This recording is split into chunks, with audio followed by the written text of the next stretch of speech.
Actually ಈಗ ತುಂಬ ಜನ ಅಂದರೆ ಅಂದ್ಕೊಂಡಿರ್ತಾರೆ ಈಗ ಅಂದರೆ ಮಗು ಆದ ನಂತರ ನಾವು ಹೆಲ್ತ್ ಎಲ್ಲ ಸ್ವಲ್ಪ ನೋಡಿಕೊಂಡ್ರೆ ಸಾಕಾಗುತ್ತೆ, ಅಥವಾ ಅದಕ್ಕೇನು ಯಾಕೆಂದರೆ ಪ್ರೆಗ್ನೆನ್ಸಿ ಅಂದರೆ ಪ್ರೆಗ್ನೆಂಟ್ ಆಗುವಾಗ ನಾವು ಚೆನ್ನಾಗಿ ಏನು ಬೇಕೋ ಅದನ್ನು ತಿನ್ಕೊಂಡು ಆರಾಮಾಗಿದ್ದರೆ ಸಾಕು, ಅಷ್ಟಿದ್ರೆ ಅದು ಕಂಪ್ಲೀಟಾಗಿ ಅದು ಮಗು ಮೇಲೆ ಹುಟ್ಟುವಂತಹ ಮಗು ಮೇಲೆ ಪರಿಣಾಮ ಬೀರುತ್ತೆ, ಮಗು ಚೆನ್ನಾಗಿ ಹುಟ್ಟುತ್ತೆ ಅಂತ ಅಂದ್ಕೊಂಡಿರ್ತಾರೆ. ಬಟ್ ಬಿಫೋರ್ ದಟ್ ನೀವು ಅದನ್ನು ಸ್ವಲ್ಪ ಎಕ್ಸ್ಪ್ಲೇನ್ ಮಾಡಿದ್ರಿ ಕೂಡ.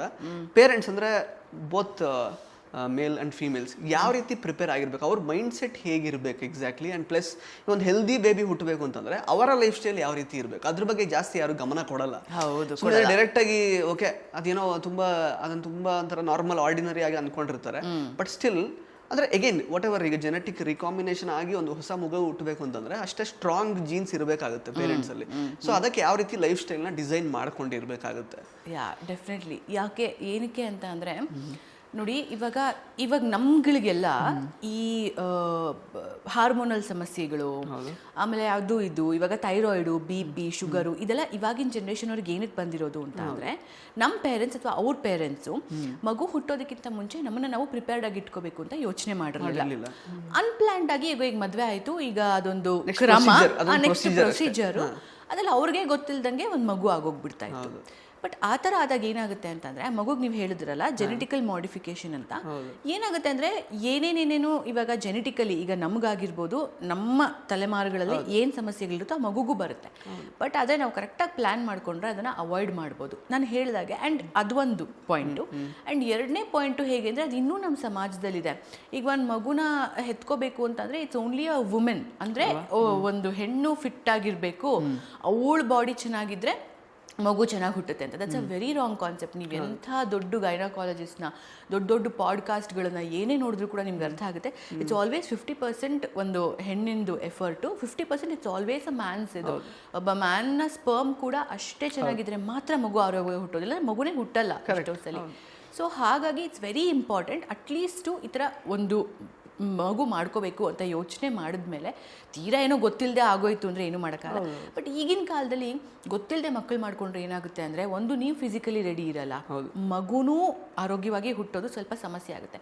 ಎರಡನೇದಾಗಿ ಇವಾಗಿರುವಂಥ ಲೈಫ್ ಸ್ಟೈಲ್ಗೆ ನೀವು ಮಗು ಮಾಡ್ಕೋಬೇಕು ಅಂತ ಅಂದರೆ physically, mentally, emotionally and financially ಕೂಡ ಪ್ರಿಪೇರ್ಡ್ ಆಗಿರಬೇಕು. ಸೊ ಏನು ಪ್ಲ್ಯಾನ್ ಮಾಡದೆ ಮಾಡ್ಕೊಂಬಿಟ್ಟಾಗ ಏನಾಗುತ್ತೆ ಅಂದರೆ ಇದೆಲ್ಲನೂ ಎಡವಟ್ಟಾಗೋಗ್ಬಿಡುತ್ತೆ.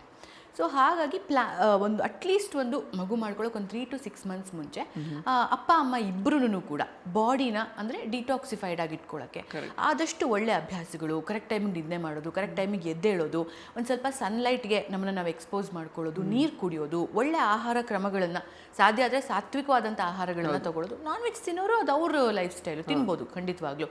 ಸೊ ಆ ಥರ ಇದನ್ನು ಮಾಡಿಕೊಂಡು ಮೆಂಟಲಿ ನಾವು ಓಕೆ, ನಾವು ಒಂದು ಮಗುನ ವೆಲ್ಕಮ್ ಮಾಡ್ತಿದ್ದೀವಿ ಅಂತ ಮೆಂಟಲಿ ನಾವು ಮಗು ಮಾಡ್ಕೊಳ್ಳೋಕ್ಕೆ ಮುಂಚಿನೂ ಕೂಡ ರೆಡಿ ಆಗಿರಬೇಕು. ಆಮೇಲೆ ಎಕ್ಸಸೈಸ್ ಮಾಡೋದು, ಬಾಡಿನ ಫಿಟ್ಟಾಗಿ ಇಟ್ಕೊಳ್ಳೋದು, ಆಮೇಲೆ ಬೇಸಿಕ್ ಚೆಕಪ್ಸ್ ಬರುತ್ತೆ, ಥೈರಾಯ್ಡು, BP, ಶುಗರು, ಆಮೇಲೆ ಈ PCOD, PCOS, ಇದನ್ನೆಲ್ಲ ಚೆಕ್ ಮಾಡಿಕೊಂಡ್ರೆ ಜಸ್ಟ್ ಲೈಫ್ ಸ್ಟೈಲ್ ಮಾಡಿಫಿಕೇಷನ್ಸಿಂದ ಅದನ್ನು ಕೂಡ ಸರಿ ಮಾಡ್ಕೋಬೋದು. ಒಂದು 3 to 6 months ಮಗುಗೆ ಮುಂಚೆ ಇದನ್ನು ಇನ್ವೆಸ್ಟ್ ಮಾಡಿಬಿಟ್ಟು ಇದನ್ನೆಲ್ಲ ಸರಿ ಮಾಡಿಕೊಂಡ್ರೆ ಡೆಫಿನೆಟ್ಲಿ ಒಂದು ಈ ಪ್ರೆಗ್ನೆನ್ಸಿ ಜರ್ನಿ ತುಂಬ ಸುಲಭವಾಗಿರುತ್ತೆ, ಬೇಗ ಕನ್ಸೀವ್ ಆಗ್ತಾರೆ. ಆಮೇಲೆ ಎರಡನೇದು ಪ್ರೆಗ್ನೆನ್ಸಿ ಟೈಮಲ್ಲೂ ಕೂಡ ಈಗ ನೋಡಿ, ನನಗೆ ಯಾವುದೇ ಥರದ ಸಮಸ್ಯೆನೇ ಇಲ್ಲ, ನನಗೆ ಹೆಂಗೆ 7 ತಿಂಗಳು ಹೇಗೆ ಕಳೆದೋಯ್ತು ಅಂತಲೇ ಗೊತ್ತಾಗಿಲ್ಲ. ಸೊ ಆ ಥರ ಈಸಿಯಾಗಿ ಅದು ಸಾಗ್ತಾ ಹೋಗುತ್ತೆ. ಆ್ಯಂಡ್ ಮಗುನೂ ಕೂಡ ಆಬ್ವಿಯಸ್ಲಿ ಅಷ್ಟೇ ಆರಾಮಾಗಿ ಹುಟ್ಟುತ್ತೆ.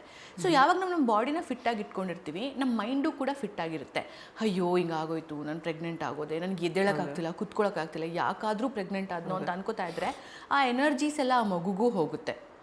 ಸೊ ಮಗುನ ಒಂದು ಮೆಂಟಲ್ ಇದ್ರ ಮೇಲೂ ಕೂಡ ಅದು ಪರಿಣಾಮ ಬೀರುತ್ತೆ. ಸೊ ಇದನ್ನೆಲ್ಲ ಪ್ಲ್ಯಾನ್ ಮಾಡ್ಕೊಂಡು ಇದು ಮಾಡಿದಾಗ ಡೆಫಿನೆಟ್ಲಿ ಎಲ್ಲ ಥರನೂ ಮಗುನೂ ಚೆನ್ನಾಗಿ ಹುಟ್ಟುತ್ತೆ.